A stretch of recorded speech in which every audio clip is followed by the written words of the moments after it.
क्या अमेरिका और यूरोप के देशों के समूह वाले नेटो के जवाब में मुस्लिम देश अपना अलग इस्लामिक नेटो बनाने की तैयारी में है? क्या जिस तरीके से किसी एक भी नेटो देश पर हमला सभी पर माना जाता है, वैसे ही मुस्लिम दुनिया के 3 देश यानी कि पाकिस्तान, तुर्की और सऊदी अरब भी हमले की सूरत में एक दूसरे के साथ ऐसे ही खड़े होने वाले हैं, या दाल में कुछ काला है? इन सब पर बात करेंगे विस्तार से। नमस्कार, मैं हूं स्वप्निल वर्मा और आप सभी देख रहे हैं कैपिटल टीवी। तो बीते दिनों 3 इस्लामिक देशों के राष्ट्राध्यक्ष, तुर्की के राष्ट्रपति Recep Tayyip Erdogan, Saudi crown prince Mohammed bin Salman और पाकिस्तान के प्रधानमंत्री शहबाज शरीफ ने 6 अगस्त को सऊदी के ही मक्का में मुलाकात की थी, जहां तीनों के बीच एक बात पर सहमति बनी कि एक पर हमला मतलब तीनों पर हमला। यानी कि सरल भाषा में अगर आपको बताएं तो पाकिस्तान पर अगर हमला हुआ तो तुर्की और सऊदी पर भी इसे माना जाएगा।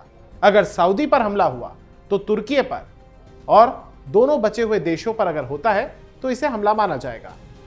इसी सिद्धांत के साथ पाकिस्तान, सऊदी अरब और तुर्की ने शुक्रवार को मक्का जॉइंट डिफेंस पैक्ट पर हस्ताक्षर किए। यह समझौता सिर्फ रक्षा सहयोग तक सीमित नहीं है, बल्कि तीनों देशों के बीच सैन्य और रणनीतिक गठजोड़ को एक नए स्तर पर ले जाने की कोशिश माना जा रहा है। इस समझौते के तहत तीनों देश संयुक्त सैन्य अभ्यास करेंगे, खुफिया जानकारी भी आपस में साझा करेंगे, सुरक्षा तालमेल को भी बढ़ाएंगे और क्षेत्रीय चुनौतियों से मिलकर निपटने की रणनीति पर काम करेंगे। अब एक एक करके बात करते हैं तीनों देशों की ताकतों की। तो सबसे पहले जो हमारा पड़ोसी है, भूला बिसरा पाकिस्तान, जो कि गया गुजरा भी है, किसी भी देश को जमीन और आदमी देने के अलावा और क्या ही दे सकता है। तो इस गठबंधन में भी पाकिस्तान के पास भी वही है, वही उसकी सबसे बड़ी ताकत है। यानी कि इन तीनों देशों के मुकाबले में युद्ध का लंबा अनुभव रखने वाली सेना, क्योंकि पाकिस्तान ने भारत के साथ 4 जंगें लड़ी हैं। 1947 की जंग हो, 1965 की हो, 71 की हो या फिर 99 का कारगिल युद्ध हो, सभी में उसे करारी शिकस्त मिली। 1971 में तो उसके 2 टुकड़े ही हो गए थे। लेकिन पाकिस्तान को इससे कोई फर्क नहीं पड़ता है, वो बेशर्म है।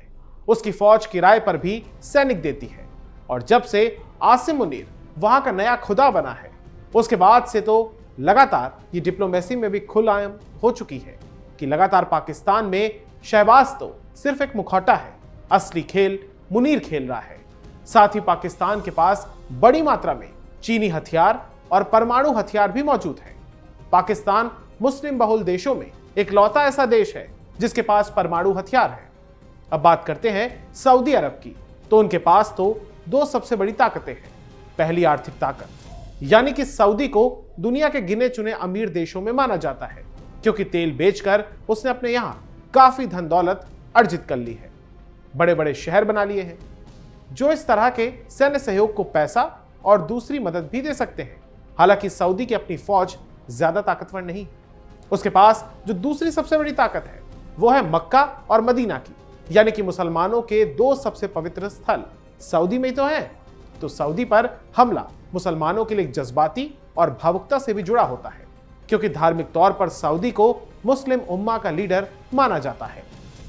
अब बात करते हैं तुर्की की, जो कि वैसे तो यूरोप में आता है और अमेरिका के नेतृत्व वाले नेटो का एक महत्वपूर्ण सदस्य है, एकमात्र मुस्लिम देश है।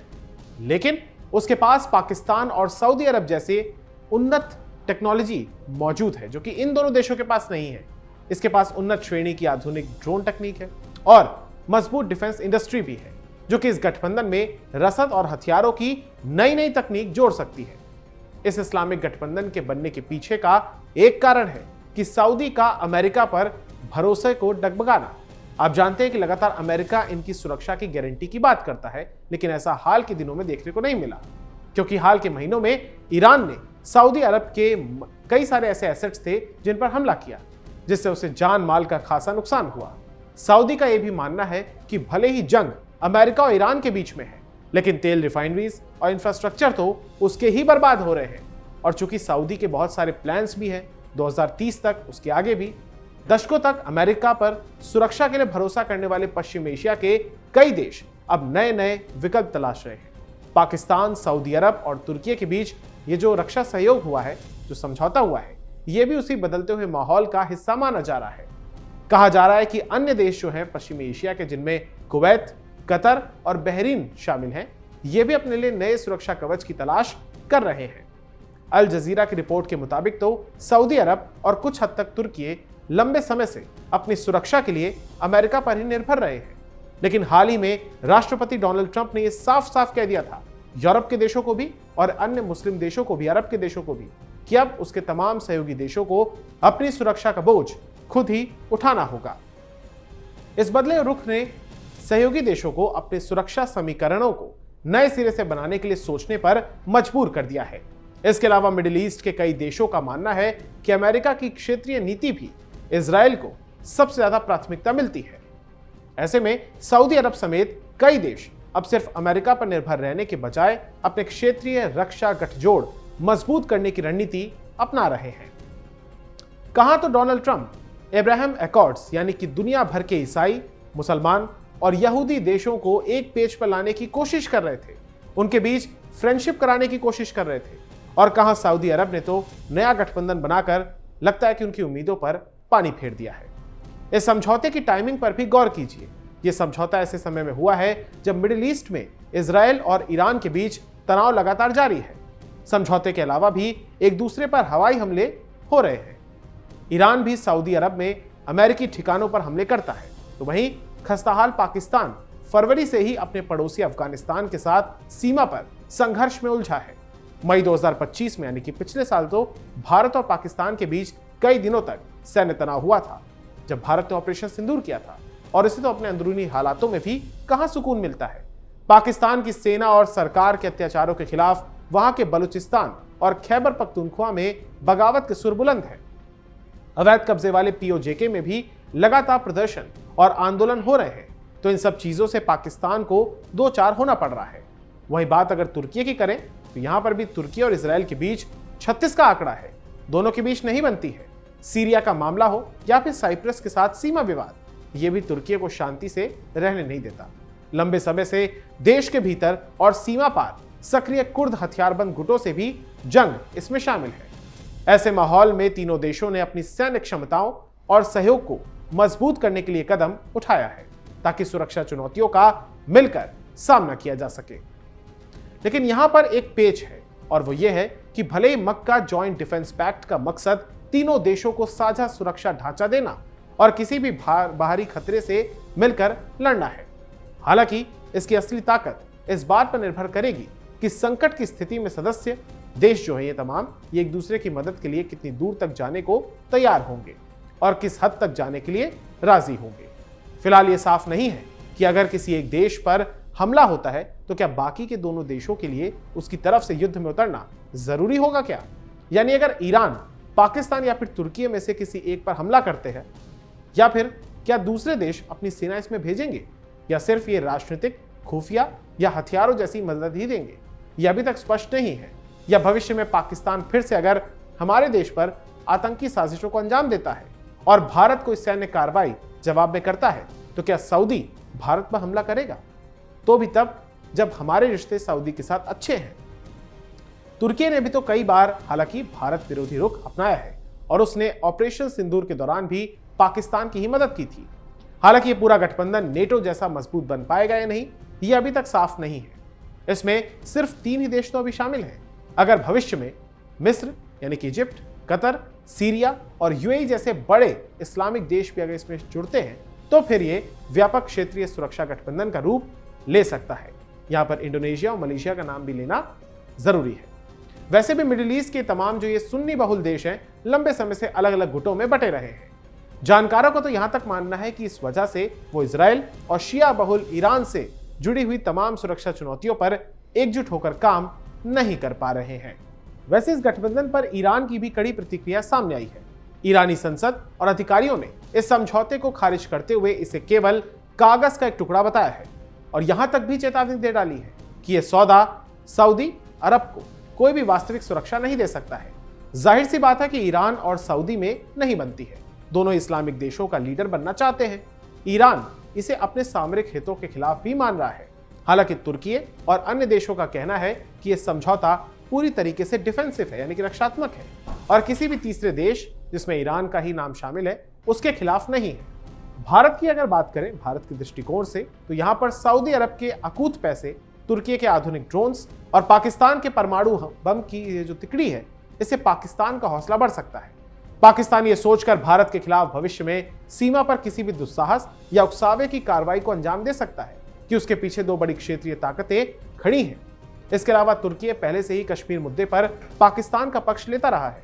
इस डील के बाद तुर्की से पाकिस्तान को अत्याधुनिक सैन्य तकनीक मिलने की रफ्तार भी तेज हो जाएगी, जो कि भारत की सीमा सुरक्षा के लिए चुनौती है। अब तक भारत और पाकिस्तान के बीच तनाव होने पर सऊदी अरब एक न्यूट्रल मध्यस्थ की भूमिका निभाता था, लेकिन इस संधि के बाद ये आधिकारिक तौर पर पाकिस्तान का डिफेंस पार्टनर यानी कि रक्षा भागीदार बन चुका है, जो कि भारत के लिए एक कूटनीतिक चुनौती जरूर बन गया है। अब आपको लेकर चलते हैं ईरान, जहां पर जंग के बाद नए नवेले सुप्रीम लीडर बने मुस्तफा खामेनेई का पहला वीडियो सामने आया है। इसे ईरान की न्यूज एजेंसी मेहर ने जारी किया है। इसमें मुस्तफा जमीन पर बैठे हुए लोगों के बीच नजर आ रहे हैं और उनसे लगातार बातचीत कर रहे हैं। हालांकि वीडियो कब रिकॉर्ड किया गया, कब का है, समय क्या है, इसकी कोई जानकारी नहीं है। पिछले कुछ दिनों से उनकी सेहत को लेकर भी तरह तरह के दावे किए जा रहे थे। इजरायली चैनल 14 के अनुसार सूत्रों के हवाले से कहा जा रहा था कि उनकी हालत गंभीर है और वो अस्पताल में भर्ती है। यहां तक कि जल्द ही उनकी मौत होने तक की आशंका जताई गई थी। ऐसे में जब ये वीडियो सामने आने के बाद इन तमाम दावों पर सवाल भी खड़े हो गए हैं। सऊदी मीडिया अल हदद के अनुसार एक इजरायली सुरक्षा सूत्र ने बताया है कि मुश्तबा उस समय ईरान में नहीं थे। सूत्रों के मुताबिक मुश्तबा के नाम से जो सरकारी संदेश जारी हो रहे थे, उन्हें IRGC के नए प्रमुख अहमद वाहिदी और दूसरे बड़े अधिकारी तैयार कर रहे थे। आपको बता दें, जब से अली खामेनेई की मौत हुई है, उसके बाद से उनके बेटे मुश्तबा खामेनेई सुप्रीम लीडर बनने के बाद से सार्वजनिक तौर पर कहीं भी नजर नहीं आए हैं। यहां तक कि वो अपने पिता के सुपुर्दे खाक में भी शामिल नहीं हुए थे, जबकि उनके अन्य भाई शामिल हुए थे। उन्होंने कोई भाषण भी नहीं दिया। सरकारी न्यूज एजेंसियों ने यहां तक बताया उनके नाम से कुछ हालांकि लिखित संदेश जरूर जारी किए। कुछ लोग कहते हैं कि वो भी 28 फरवरी को हुए हमले में घायल हो गए थे और वो अभी भी घायल ही हैं। ईरानी मीडिया के मुताबिक पिता और पूर्व supreme leader Ayatollah Ali Khamenei की मौत के बाद भी मुश्तबा ने किसी मंत्री से मुलाकात नहीं की थी। खुद राष्ट्रपति मसूद पेजेश्कियान भी ये कह चुके हैं कि मुश्तबा से सीधे संपर्क करना मुश्किल है। हालांकि ईरान पहले भी मुश्तबा की सेहत को लेकर लगाई जा रही तमाम अटकलों और कयासों को खारिज कर चुका है। द न्यूयॉर्क टाइम्स के रिपोर्ट के मुताबिक हमले के बाद से मुश्तबा एक गुप्त ठिकाने पर मौजूद है, जहां डॉक्टर्स की टीम उनकी देखभाल कर रही है। जाते जाते आपको बता दें कि मुश्तबा खामेनेई ईरान के पूर्व supreme leader Ayatollah Ali Khamenei के दूसरे बेटे हैं। खामेनेई की मौत के बाद ही मुश्तबा को 56 साल की उम्र में ईरान का नया सुप्रीम लीडर बना दिया गया।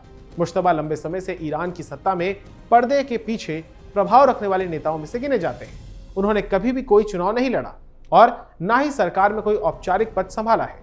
इसके बावजूद उनके पिता के कार्यालय, IRGC और सुरक्षा तंत्र में मजबूत संपर्क माने जाते हैं। उन्होंने ईरान और इराक युद्ध के दौरान भी आखिरी दौर में IRGC में सेवा की और बाद में कोम में शिया धर्मशास्त्र और इस्लामी कानून की पढ़ाई की। मुश्तबा को उनके पिता का करीबी माना जाता था। साल 2009 के राष्ट्रपति चुनाव के बाद हुए प्रदर्शनों के दौरान भी उनका नाम सत्ता के भीतर प्रभाव रखने वाले लोगों में सामने आया था। 2019 में भी अमेरिका ने उन पर प्रतिबंध लगाते हुए कहा था कि वे बिना किसी निर्वाचित पद के भी सुप्रीम लीडर का प्रतिनिधित्व करते थे। तो आपको ये जानकारी कैसी लगी, हमें कमेंट बॉक्स में जरूर बताइएगा। अगर आपको ये वीडियो पसंद आया हो तो इसे लाइक, शेयर और हमारे चैनल कैपिटल टीवी को सब्सक्राइब जरूर कीजिएगा। धन्यवाद।